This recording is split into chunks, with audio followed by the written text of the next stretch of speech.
नमस्कार, digital Marathi info या आपल्या चॅनलवर तुमचे स्वागत। मित्रांनो, शेतकऱ्यांच्या आता कर्जमाफी लवकरच होणार आहे या संदर्भातील संकेत दिसत आहे। भरपूर ठिकाणी बँकेकडून माहिती मागवली जात आहे। शेतकऱ्यांकडून कागदपत्र जमा करून घेतली जात आहे। बँका असेल, सोसायट्या असतील, संस्था असेल, सगळ्या शेतकऱ्यांकडून माहिती मागवली जात आहे। काय काय कागदपत्र जमा करायचे आहे या व्हिडिओच्या माध्यमातून आपण थोडक्यात जाणून घेणार आहे।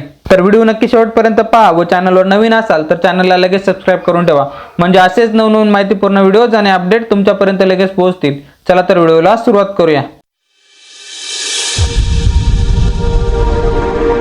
शेतकरी मित्रांनो, तुम्ही येथे पाहू शकता अशा पद्धतीने महत्त्वाच्या सूचना नोटीस काढण्यात आलेल्या आहे। काय काय महत्त्वपूर्ण कागदपत्रे आहेत ते तुम्हाला बँकेत, सहकारी संस्था असेल, सोसायट्या असतील त्यांच्याकडे शेतकऱ्यांनी जमा करायचे आहेत ते आपण पाहणार आहे। तर पहिले कागदपत्र, कर्जाकरिता गहाण दिलेला 7/12 याची झेरॉक्स प्रत। दुसरा जे काय आहे तो म्हणजे आधार कार्डचे झेरॉक्स प्रत, फार्मर आयडी कार्ड, पॅन कार्डचे झेरॉक्स प्रत, सेव्हिंग पासबुक झेरॉक्स प्रत, कर्ज खात्याचे केवायसी केलेल्याचे झेरॉक्स प्रत, मोबाईल नंबर लिंक असलेला एक मोबाईल नंबर जो की आधार कार्ड आणि पॅन कार्डला लिंक असलेला। अशा पद्धतीने हे 7 प्रकारचे कागदपत्रे तुम्हाला बँकेकडे किंवा सोसायटी असेल त्यांच्याकडे जमा करायचे आहे। अशा पद्धतीने कर्जमाफीसाठी बँकेकडून किंवा सोसायट्यांकडून कागदपत्रे मागवली जात आहे। लवकरच कर्जमाफी होणार आहे, तर हे सर्व कागदपत्रे तुम्ही बँका किंवा सोसायट्यांकडे जमा करावे। अशा पद्धतीने एक महत्त्वाची अपडेट होती ती आपल्या शेतकरी मित्रांपर्यंत नक्की शेअर करा। धन्यवाद। जय हिंद, जय महाराष्ट्र।